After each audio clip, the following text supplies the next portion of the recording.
And when you pull it and you set the hook right through, there's your knot. This just came out and your knot just went to shit.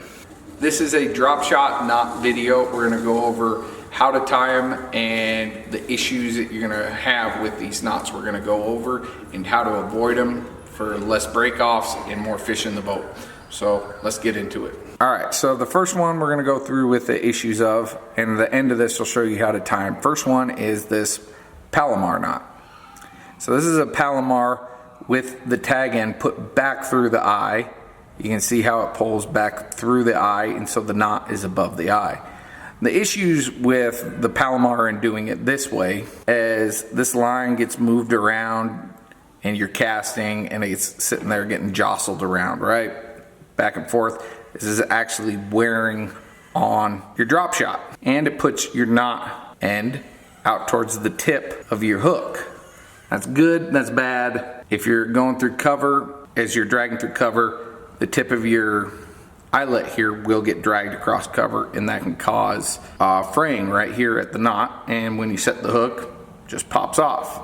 And if you put your weight on the outside without going through it, it'll go down. Let's pull this out here real quick. All right, now the line's on the outside. You're gonna get less fraying when it comes to this knot right here, but what ends up happening that I don't like about this knot, it's very free floating when you don't do this, and very natural action to your drop shot. But the issue comes in when you cast, she's pretty floppy and she can just do that. Now she's down straight. It's not hooked onto the line, but she can move.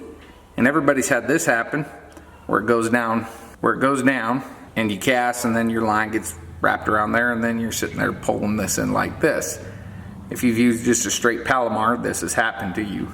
So that's the issues with the Palomar. It's a very good knot, and you see in these pictures right here. It does have its downsides and drawbacks. The other knot we're gonna go over is the double twist one. I mean, that's going around everywhere online. I'm one of those people that has tried it, but if you're fishing this line with this knot right here, I guarantee you, if you're not using high quality hooks, you've broken off quite a bit and you can't figure out why.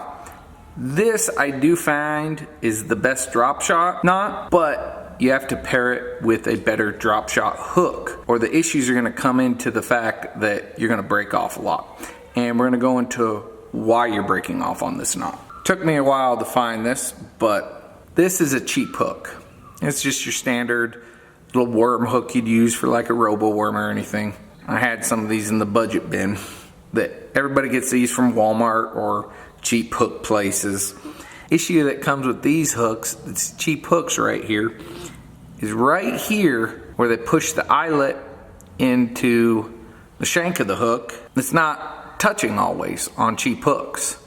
So you end up, I think you can see it with that little gap. You end up with that little gap right there. And the thing is, with drop shot, we tend to use, 8-pound test line. It's small stuff. I'm not gonna show you how to tie a drop shot with 20, 30 pound or that 200-pound line, is because the issues that most of us have, we're fishing 8, maybe 10, or even 6-pound line. And so we have different issues when it comes to this smaller line than you would with a big line. And one is that hook gap in cheap hooks. Your standard Palomar on this cheap hook goes this up. You can tie your Palomar knot forward as such like this, but if you're using a freestanding to make it go up and have the hook point up, we're gonna turn it around and come from behind. So we're gonna go through the eyelet of the hook. We're gonna pull it out. We're gonna make a loop and we're gonna come back in. This is just your standard Palomar, so we're doing it backwards. So now I have a loop on the other end of my hook. See, I got 2 lines going right through it. So what we'll do is we'll pull it down and we'll take this line right here, that loop that we got out of the end of it, and we're going to just do like an overhand knot. around these two tag ends out here, just going over and under. Everybody's learned this with the two tag ends. We're gonna pull that down. Then we got slack here. What we're gonna do is we're gonna go through the hook all the way. And when you're doing this, don't forget to... you gotta give him that huck too and spit on that thing. Then we're gonna pull down both lines, cinch it tight, pull nice and evenly. Once I get it just gently cinched down here, I'm not gonna pull on my tag end anymore, I'm pulling on my primary end. There we go. That is a Palomar knot. And if we hold it, it is now sticking straight up. That's by tying it backwards. See, I'll even let the tag end come out. There goes the tag end. She will sit up straight just like that. But a lot of people will run their tag end back through. Like I said before, that's gonna cause some issues.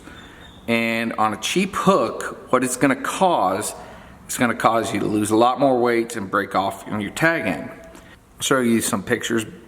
But what ends up happening is when you pull that tag end and put it back through, it's still gonna hold it up straight. Kinda gets wonky sometimes.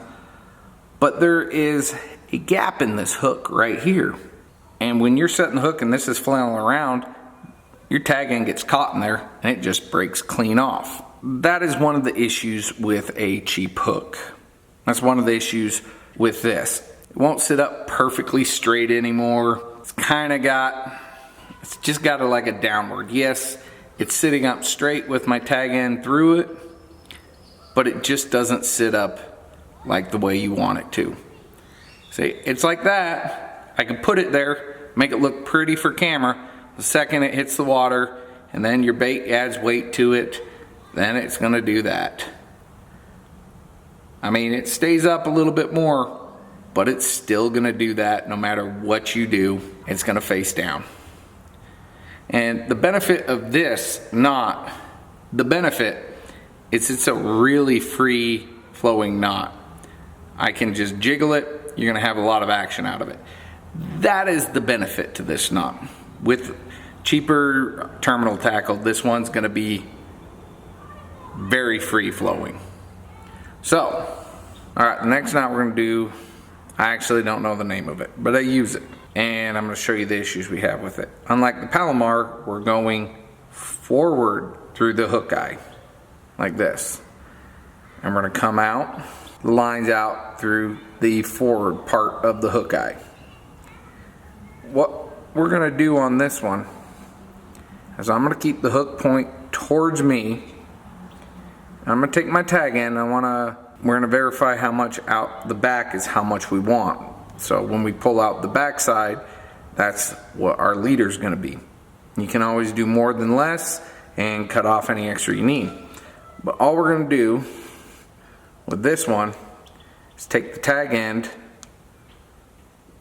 lay it over the top, and we're gonna put it in line with the other line. It's not going through the eyelid, it's just going alongside of it. And I wanna make sure my loop up top is the size of my hook. So what we're gonna do is we're gonna grab both sides of the eyelet with both lines.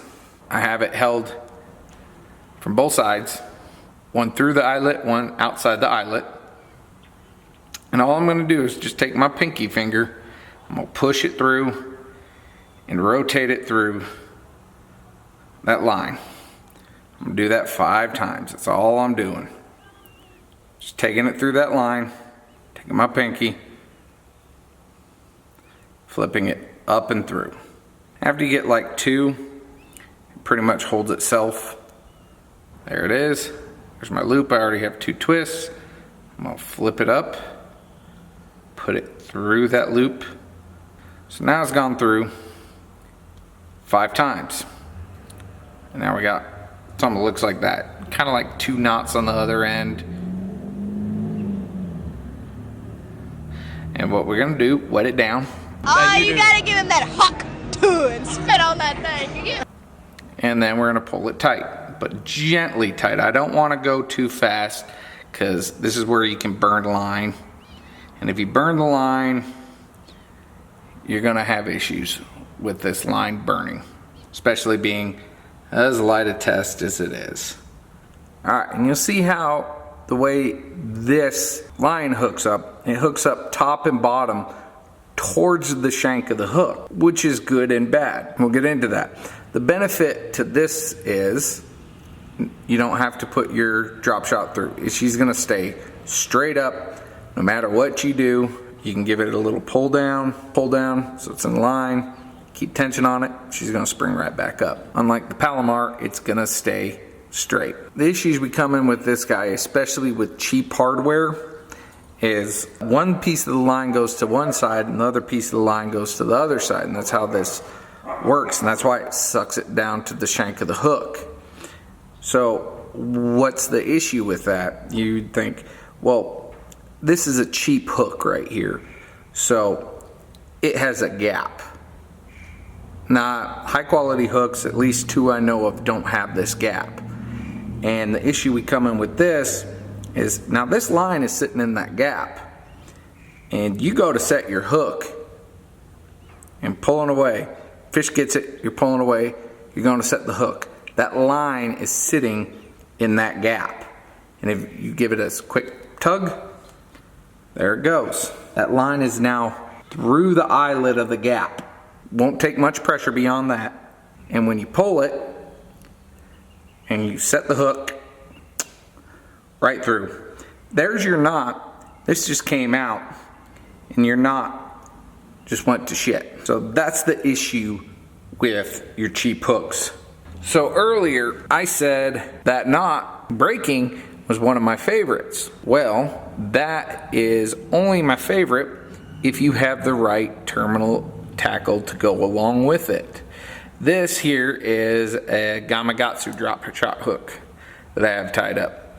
And the one thing nice about these, which allow them to do this, is they have a little indentation in them. So if you look at this, there's actually no real gap right there. But when they smash it together, they put this little indentation in here, so your line actually goes in and slots into the indentation.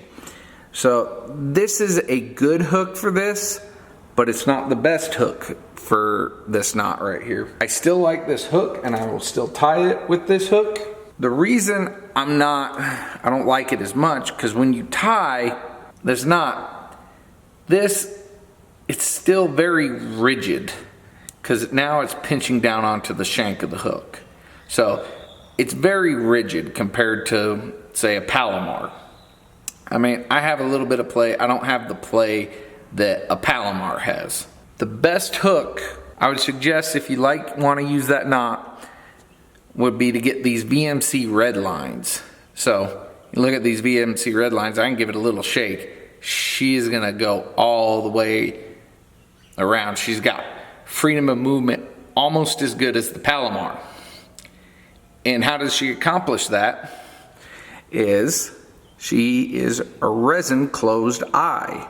So when you pinch it down, it can't get all the way around. You see, this knot has a lot of freedom of movement on this hook. Because when you try to pinch it, this resin closed eye stops it from pinching around the shank of the hook, and it stays up even. So you end up getting a lot of freedom of movement out of this knot, almost like a loop knot. And just to prove it to you, I will even pull it even tight again.